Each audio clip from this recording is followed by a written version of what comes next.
The most dangerous moment is not when someone tries to embarrass you. It's the half second right after, that tiny pause where everyone looks at you to see if you're going to laugh, go quiet, snap back, or completely lose it.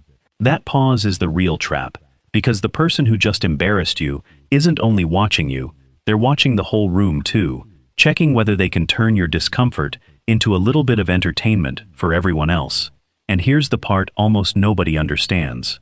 The response that actually stops them cold isn't a sharp comeback, and it's not a bigger insult thrown right back at them either. Stay with me, because by the end of this video, you're going to know exactly what to do in that half second, and it's going to change how people treat you for good. So let's slow the whole thing down and actually look at what's happening in that moment.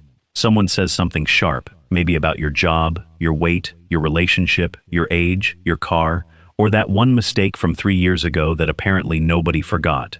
And right after, they smile, because that smile is doing a job of its own. It's saying, don't make this a big deal. It's saying, I get to hurt you a little, and you're supposed to just pretend it didn't land. Then comes the escape hatch. I'm just playing. Or, chill, it's a joke. Or the one that really flips the whole table around, wow, you're so sensitive. And just like that, nobody's thinking about what they said anymore. Now everyone's looking at you instead, waiting to see if you're about to make things weird. That's the trap right there. The comment was just the bait. Your reaction is the actual show they came for. Most people fall for it in one of two ways. The first way, you get loud. You snap back with something sharp, maybe even sharper than what they said.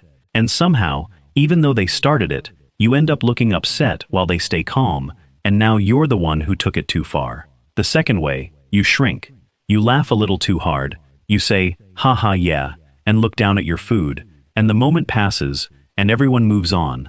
Except you don't really move on, because you're replaying that sentence in the shower that night, and probably the night after that too. Both of those reactions give the other person exactly what they were after, which is a reaction, something to point at, something that proves their little comment actually landed. So here's the real move, and it's not about being louder or smaller, it's about being slower. The first step is simple. You wait 1 second before you say anything at all. Not a dramatic movie stare, nothing theatrical, just 1 normal second where your face stays soft and your body stays still. Why does that 1 second matter so much? Because cruelty depends on speed. It needs everyone to laugh fast so nobody actually stops to think about what was just said.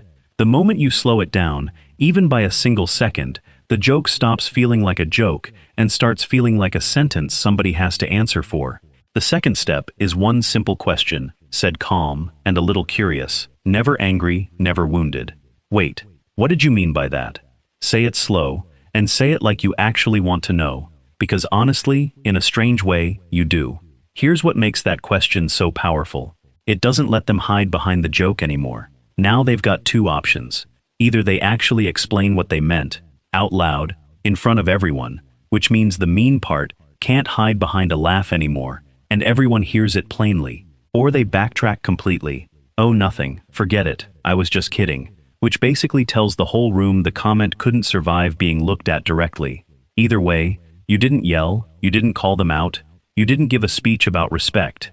You just asked a question, and questions are so much harder to dodge than insults are to throw. Let's put this somewhere real. Say you're at work, and in a meeting someone says, wow, didn't expect a good idea from you. A few people laugh a little, because that's just what people do when things get awkward. You don't join that laugh, you pause, and then you say calmly, what do you mean, didn't expect? Notice what you did there. You didn't fight the whole sentence, you just picked the one part that actually stung and pointed right at it. That's really the whole skill. Cruel comments are built to feel like one big cloud of embarrassment, and your job is just to grab one piece of that cloud and hold it up to the light. That same thing works at a family dinner. Someone says, you were always the difficult one growing up. You don't need to defend your entire childhood over dessert. You just say, what do you mean by difficult? And then you stop talking. And this next part is where almost everyone messes it up. After you ask the question, you have to let it sit there, because silence feels so uncomfortable that most people rush in to fill it themselves. They ask the question, and then 2 seconds later they add, I mean, I know I can be a lot sometimes, so, and just like that, they've done the other person's job for them. Don't do that. Ask, and then stop talking, and let them sit in their own sentence for once. That silence isn't awkward for you, it's awkward for them, so let it finally be their problem. Now some people won't even try to explain, they'll just laugh it off harder. Oh my God, relax, it was literally just a joke. Don't get pulled into arguing whether it was a joke or not, and don't say something like, well, it didn't feel like a joke to me, because that just gives them something new to fight about. Instead, you say one soft, simple sentence. Okay, explain the joke then. Calm voice, normal face, no drama in your tone at all. Why does that work so well? Because a real joke can survive being explained. If it was actually funny, saying it a second time out loud won't change that. But if the joke only worked because it made you feel small, explaining it kills it instantly, because nobody can explain, I was making you look dumb in front of everyone, and still come across as a fun person. You're not trying to humiliate them back here, and that part really matters. This isn't revenge, because revenge is about hurting someone the same way they hurt you. This is a boundary instead, and a boundary just says, this pattern stops here, with me, right now. Sometimes, instead of backing down, people push even harder. They roll their eyes. They say, you're making this so weird. They say, everyone else thought it was funny, and they try to pull the whole room onto their side, so suddenly, it feels like it's you against everybody. Don't chase the room. Don't start scanning faces to see who's agreeing with you, because that turns the whole thing into a performance, and a performance is exactly what the other person wants. Just bring it back to the one person who actually spoke. Say, I'm asking you, or I want to understand what you meant, and keep it simple, quiet, and direct. This one move is quietly powerful, because embarrassment usually works by making you feel outnumbered. But you're not actually talking to a room, you're talking to one person who said one sentence, so keep it right there. There's another version of this that's a little trickier, because it doesn't come dressed as a joke at all, it comes dressed as concern. Someone says, I'm only telling you this because I care, but people have been talking about how you've been acting lately. That sentence feels soft, but it isn't really soft, it's slippery. It sounds like they're helping you, but it might actually be a warning shot wrapped in nicer paper. Don't panic, and don't jump straight to, who is people? Not yet. Start smaller instead, and ask, what exactly have they been noticing? That one word, exactly, changes the whole thing, because it pulls the conversation out of the fog. Vague comments love fog, since fog is where guilt grows without any real reason behind it. But specific words either hold up under pressure, or they fall apart the second someone actually tries to say them clearly.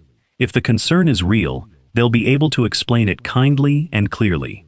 If it's not, you'll watch the whole thing quietly crumble right in front of you.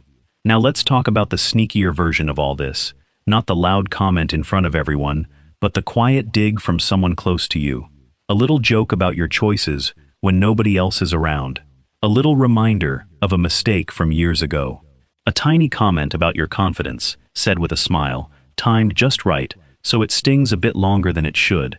One time like that might genuinely be nothing, since people have off days, and people say clumsy things sometimes, without meaning much by it. But watch the pattern, not just the single moment. If the same person keeps poking the same bruise over and over, and then acts confused every time you react, that's not clumsy anymore. That's a pattern. Here's what you say to that.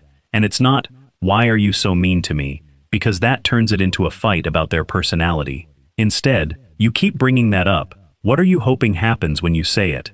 That question does something clever, because it doesn't attack who they are, it just asks about what the behavior is actually for. And people who like dropping little jabs almost never want to talk about the purpose behind them. They'd much rather talk about your reaction, because your reaction is a lot easier to criticize than their own pattern is. Keep bringing it back to the pattern, not their whole personality, not their soul, just this one specific thing that keeps happening. Sometimes a question isn't even the right tool, and what you actually need is just a line, short, clean, no speech attached to it. I'm not doing jokes at my expense tonight. Don't talk to me like that. If we can talk about this respectfully, I'm here. If not, I'm stepping away. Notice something about all three of those lines. None of them are threats. None of them are dramatic. They're just true statements about what happens next. A boundary doesn't need to be loud to be strong. It just needs to actually be followed through. If this is happening at work, that's when you start writing things down, the dates, what was said, who was there, and you use whatever process your workplace actually has for it. And if it ever starts to feel unsafe, this stops being about winning the moment at all. So get some distance and get some support, because your safety is always worth more than proving a point. And here's the part almost nobody talks about. If someone's been embarrassing you for a long time, the very first time you respond differently, they might not just quietly stop, they might actually push harder, almost like they're testing whether this new version of you is even real. Why would they do that? Because the old you had a role in their head. Maybe old you laughed it off fast, maybe old you explained too much, or apologized too much, or tried too hard, just to keep the peace. And when that role suddenly changes on them, some people don't love losing something they'd gotten used to having. This part isn't your fault, by the way. Nobody deserves to be the punching bag in someone else's joke.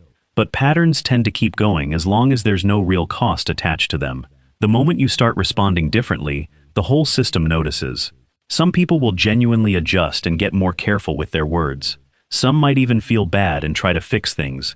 And some will just get irritated, because what they actually lost wasn't the joke landing, it was permission, and you just quietly took that permission back. That irritation you might notice is actually useful information, because it tells you the truth about what was really going on the whole time. This is where your confidence starts to shift, and not in the loud, showy way people usually picture confidence. This is the quiet kind. The kind where you're not rehearsing comebacks in your car 3 hours later. The kind where one sentence doesn't live rent-free in your head for a whole week anymore. The kind where you stop needing every single person to admit they hurt you before you're allowed to protect your own peace. You can hear the comment, pause, ask what they meant, let the silence do its job, say your line clearly and calmly, and if you need to, just walk away. And none of that requires you to become cold or cruel yourself. And that's actually the part that throws people off the most. They're ready for your anger, they're ready for your hurt feelings, they're ready for the nervous laugh or the long over-explained defense. But what they're never ready for is calm. Calm doesn't give them a scene to point at. Calm doesn't hand them proof that they got to you. Calm just quietly says, I heard exactly what you said, and now you get to own it. This isn't going to work on every single person, every single time, like some kind of magic spell, but it works often enough that people slowly learn a new lesson about you. And the lesson is simple. You're not an easy spot to dump a hidden insult. You're not available for jokes that need you to get smaller so they can land, and you're not going to fight for your own dignity inside a frame someone else built for you. You'll slow it down, you'll ask what they meant, you'll draw the line clearly, and if that line keeps getting crossed anyway, you'll simply remove yourself from the room. That's not coldness, and it's not revenge either. It's just self-respect, with a little bit of structure built underneath it. People who try to embarrass others aren't actually looking for a louder version of you to fight with. What throws them off completely is meeting a calmer, steadier version of you instead. The version that doesn't rush to fill silence. The version that doesn't over-explain just to feel safe again. The version that can let one sharp sentence sit quietly in the air, long enough for everyone in the room to notice exactly what it really was. Once you become that person, something shifts inside you too. You stop bracing for the next jab, because you finally know exactly what to do with it. You don't swallow it down, and you don't throw it back even harder. You just set it gently on the table and ask, what did you mean by that? And then you let their answer tell you everything you actually need to know. There's one more piece to all of this, and honestly, it might be the most interesting part, which is what happens to people once they realize you're not easy to rattle anymore, and how their whole behavior around you starts to quietly change. That's exactly what we're getting into in the next video, so make sure you're subscribed with notifications on, because you really don't want to miss that one. Before you go, tell me this in the comments. Has someone ever tried to embarrass you and then hidden behind, I was just joking?